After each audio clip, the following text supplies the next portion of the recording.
Selamat siang, Assalamualaikum warahmatullahi wabarakatuh. Di sini saya akan melakukan pemeriksaan hearing test sama vestibular examination. Selamat pagi Bu. Pagi. Perkenalkan, nama saya Dr. Anissa. Saya dokter yang sedang berjaga pada klinik pada pagi hari ini. Ibu dengan Ibu siapa Bu? Ibu Reni. Ibu Reni ya. Usianya berapa Bu? 55. 55. Ibu alamatnya di mana Bu? Di Bandung. Di Bandung ya Bu ya. Ibu kesini ada keluhan apa Bu? Kuping kanan saya nggak dengar Oh, nggak terdengar sama sekali atau masih terdengar Bu? sama sekali. Sama sekali tidak terdengar ya Bu ya. Ibu apakah ada pusing gitu Bu? Kadang-kadang. Kadang-kadang ya Bu ya. Oke baik Ibu. Selanjutnya saya akan dilakukan pemeriksaan pendengaran ya Bu ya, untuk mengetahui apa penyakit pada telinga Ibu dan juga ingin mengetahui seberapa parah ya Bu ya gangguannya Bu ya. Apakah Ibu bersedia? Bersedia. Oke Bu, terima kasih Bu. Sama. Selanjutnya untuk melakukan pemeriksaan telinga luar dengan cara menggunakan headlamp atau otoscope. Kemudian nanti caranya pinangnya ditarik ke bagian atas, ke luar atas, dan ragusnya ditutup oleh jari telunjuk. Permisi ya Bu ya. Jadi pinangnya ditarik ke bagian atas, ke luar atas, dan tragusnya ini ditutup oleh jari telunjuk. Terima kasih Bu. Selanjutnya saya akan melakukan rhino test menggunakan garpu tala, dan garpu talanya ini pertama-tama digetarkan dulu di bagian sini, dan kemudian nanti garpu talanya ini disimpan di bagian mesohypon maupun eksternal area. Dan untuk pemeriksaan ini itu dimulai dari telinga yang tidak ada keluhan terlebih dahulu, berarti pada pasien ini adalah telinga sebelah kiri terlebih dahulu. Nah, Ibu nanti kalau misalkan tidak terdengar angkat tangan ya Bu ya. Ya.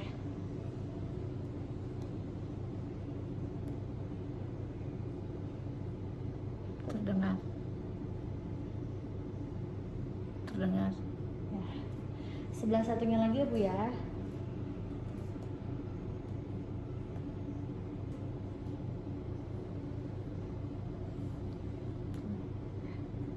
Nah ini Bu. Wah ya. Terima kasih. Jadi hasil dari pasien ini untuk telinga sebelah kirinya itu normal, yang artinya hasilnya rhino testnya positif, dan sebelah kirinya itu sebelah kirinya itu normal, dan sebelah kanannya itu dia tidak normal karena tidak terdengar suara sama sekali maupun dari bagian mastoidonnya dan juga eksternal areanya. Selanjutnya di sini saya akan melakukan pemeriksaan yaitu Weber test menggunakan alat yang sama yaitu garpu tala. Kemudian caranya juga sama, digetarkan terlebih dahulu, kemudian nanti garpu talanya ini disimpan di midline. Kemudian ditanyakan kepada pasien apakah suaranya ini lebih sama kerasnya sebelah kanan dan kiri, atau lebih keras ke bagian kanan atau yang kiri gitu. Permisi ya Bu ya.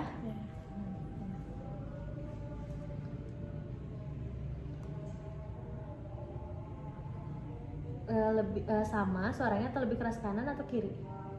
Lebih keras kanan. Lebih keras kanan ya Bu ya. Masih Bu, berarti dapat disimpulkan bahwa arah lateralisasinya itu ke sebelah kanan. Berarti pasien gak ada gangguan secara konduktif, karena di sini suaranya itu lebih terdengar pada arah telinga yang bermasalah, yaitu pada pasien ini telinga sebagian kanan. Baik, selanjutnya saya akan melakukan pemeriksaan suara atau voice test, dan untuk pemeriksaan suara ini dilakukan dari bagian telinga yang tidak ada masalah terlebih dahulu. Nah, untuk ini itu jadi menggunakan jam di salah satu bagian sisi telinganya untuk menutupi, dan kemudian nanti saya akan memberikan respon suara mulai dari bisikan, suara biasa, keras, agak keras, sampai berteriak. Nah, jadi saya akan melakukan pemeriksaan pada telinga yang sebelah kiri dulu ya Bu ya, berarti ya Bu. Ibu boleh maju sedikit Ibu. Nah, iya. Ya. Saya akan melakukan yang sebelah kiri dulu ya Bu ya. Meja.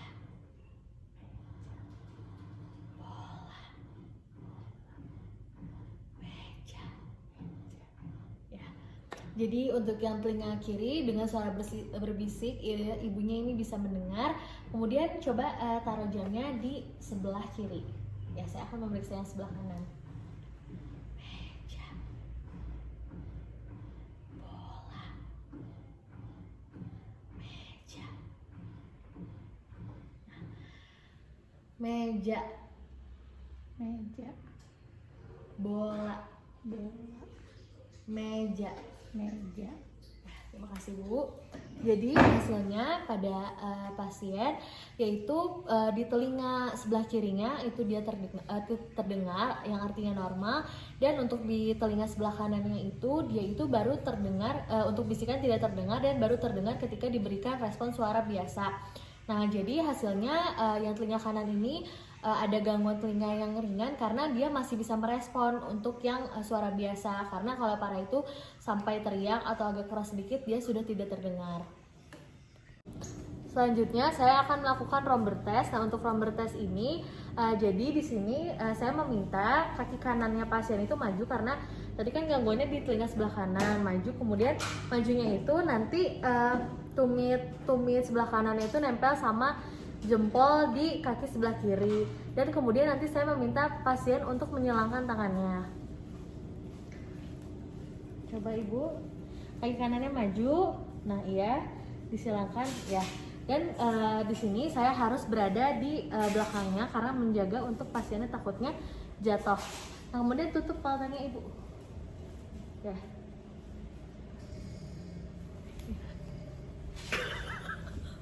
Tunduk. Nah, selanjutnya saya akan melakukan pemeriksaan tandem gait test. Nah, untuk ini tuh posisinya sama seperti tadi, tapi bedanya membuka mata dan berjalan. Ibu posisinya sama seperti tadi ya Bu ya. Ya, kaki kanan di depan. Ya, kemudian lihat tegak lurus ya Pak ya Bu ya. Nanti Ibu jalan ya Bu ya. Ya. Dan saya juga di sini harus berjaga-jaga di sekitar ibunya takutnya jatuh.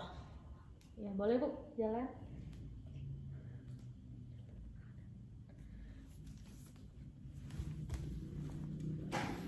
Nah, selanjutnya di sini saya akan membaca hasil pemeriksaan audiometri pada audiogram.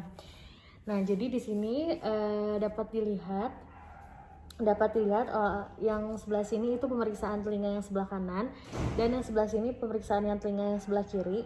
Nah, yang untuk di telinga sebelah kanan ini dapat dilihat kalau misalkan ini garis yang berkelanjutan yang tidak putus-putus, ini tuh air conduction, sedangkan yang di atas ini yang garis putus-putus, ini tuh bone conduction. Dan untuk yang telinga kiri juga itu sebaliknya, garis yang tidak putus-putus ini dia air conduction, yang putus-putus ini dia bone conduction. Nah, kalau yang di telinga sebelah kanan itu cara membedakannya itu di sini ada tanda bulat di bagian garis yang air connectionnya, sedangkan kalau pada bagian bone connectionnya itu dia ada seperti tanda panah. Nah, kalau misalkan yang pada telinga kiri ini tuh ada tanda silang di bagian air connectionnya di garis yang tidak putus-putus ini, sedangkan di bone connectionnya ini ada garis seperti silang juga. Nah, kemudian di sini dapat dilihat di pertama-tama pada telinga sebelah kiri terlebih dahulu. Di sini itu bone conduction-nya dia kurang dari 25 desibel, yang artinya itu normal, karena ditandakan abnormal ketika bone conduction-nya itu lebih dari 25 desibel. Dilihat dari air conduction-nya juga dia di sini normal juga, karena di sini juga dapat dilihat ya dia bahwa kurang dari 25 desibel. Kemudian kita bandingkan dengan telinga yang sebelah kanan. Di sini seperti pada pasien tadi kan, pasiennya itu pengeluhannya di sebelah kanan. Nah, jadi di sini tuh dilihat terlebih dahulu ya bone conduction-nya. Jadi di sini tuh bone conduction-nya itu dia masih normal. Kenapa? Karena dia masih kurang dari 25 desibel. Dan artinya dia bone conduction-nya dia masih normal. Sedangkan di sini pada air conduction-nya ini dia abnormal. Kenapa? Karena dia di sini sudah lebih dari 25 desibel ya di sini. Jadi dia abnormal kemungkinannya. Nah, kemudian juga di sini kita lihat juga gap-nya gitu, jarak antara bone conduction sama air conduction-nya. Nah, lihat dari yang kiri terlebih dahulu. Nah, pada telinga kiri itu gapnya itu dia tidak gapnya itu dia normal ya, tidak ada gap karena Yang normal itu gapnya itu kurang dari 10 desibel. Dan kita bandingkan kalau sama yang sebelah kanan. Nah, kalau yang sebelah kanan itu dia gapnya bisa dilihat ya. Di sini tuh dia lebih dari 10 desibel, yang berarti kemungkinan gapnya itu dia abnormal di telinga yang sebelah kanan. Sesuai tadi gangguan pada pasien kita, yaitu gangguannya di telinga sebelah kanan.